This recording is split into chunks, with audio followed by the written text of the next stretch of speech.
This teaching is on site plans. The objectives of this is so that you can identify a site plan in comparison to other construction plans, and that you also be able to identify the major features of a site plan and some of the basic details and information that it's going to give you so that you are able to accurately construct the project that is given to you. As in all plans, we look first for the title block, and we have a very simple title block here. It has a north arrow showing that north is at the top of the page, south will be at the bottom, and east and west. It's also titled site plan. Sometimes you'll see it civil, because usually it's a lot of times it's a surveyor or civil engineers who draw these, and so have a C or C1 is generally the first overview site plan. And this one also has scale. For every 1 inch on the plan equals 10 feet on the ground. This one doesn't have a date and doesn't have an author. This one's for training purposes only.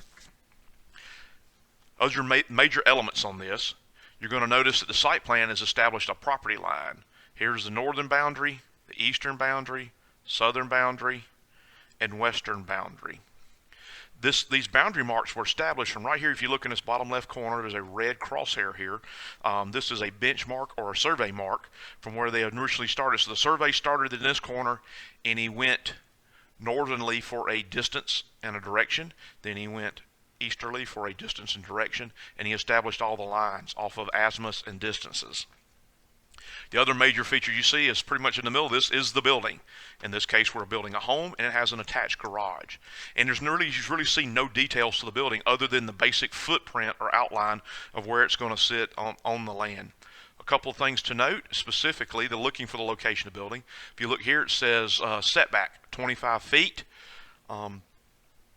That is established by the municipality or the neighborhood you live in, or the government, or someone says a minimum distance that a building to be built has to be off a property line. In this case, it is 25 feet.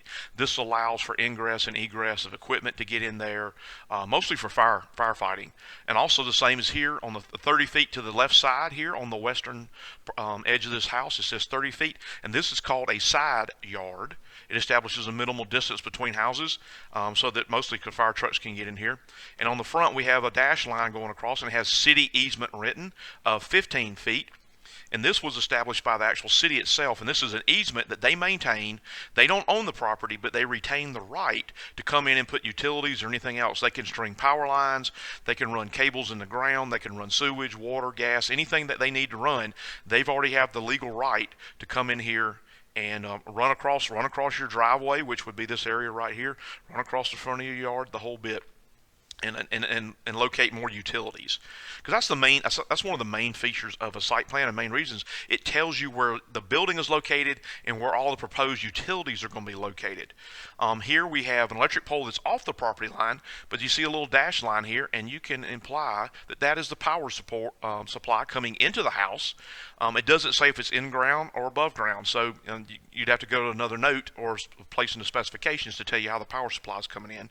You have a cold water line here, and it is that little symbol right there that comes into the house, and right beside it is a low pressure gas line, and the little bitty blue box right there is the gas meter. So this is the utility supply. We don't have a well on this property. If we did, it would be located somewhere. We do have what's called a ST for septic tank and drain field.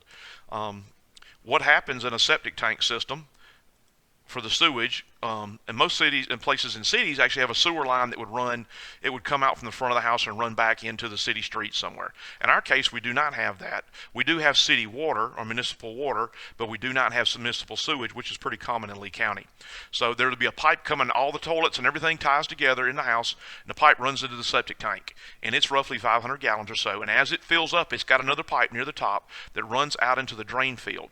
So as this fills up, every time you get a flush or a shower or dishwasher, it runs water, and as it fills up, it runs out into the drain field. Now, the drain field is a series of perforated pipe, means pipe has holes in it, and they run in a zigzag pattern all the way across this drain field, and then you surround them with rocks all the way around it, and then you cover it with dirt. And this, one of the reasons you have to note this is that if there are wells or even wells in a neighbor's property, there's a legislated distance, there's a specified distance of how close the drain field can be to the well, because this is all the wastewater. eventually is going to be absorbed back into the ground. And that's why, even out of the septic tank, that's why you'll hear the grass is always greener over the septic tank, because it's getting constantly water. Every time you use any appliance in the house, any water appliance in the house, you're constantly sending water back out there. A couple other things to note on this thing is you'll see some contour lines appear in the top right corner, the northeast corner. And there's a series of lines, and two of them have numbers on them, with 240 feet to 238 feet. And that, if you take that impression here, you get an idea that this ground here gently slopes down and away from the building. Another couple things, we highlighted the driveway here. There is no note, but you can imply, since it's coming into the garage and coming from the front of the property, it is probably a driveway. And this little L shape here, reversed L shape, you can infer that that is a sidewalk that runs into the property. So you'll also make note that there's some shrubbery and some trees that are shown on the property. A lot of times, if they're in a broken line or ghosted, that means they're proposed. And then sometimes you'll see these with a cross across them where they exist, and that means they're going to take them out or remove them. So that's the basics of a site plan. Oh, so you need to note the title block, the property line, and their links, the location of the building for any setbacks, side yards, and easement, location of utilities, electric, water, gas, the drain field, or if it has a waste drain that comes out the front, or if it has a well into it. You need to note the property itself. That's the general characteristics, the slope, the terrain, any existing features that you've got to work around. Like you have two trees on either side of this driveway that will be kept. So that's the basics of a site plan.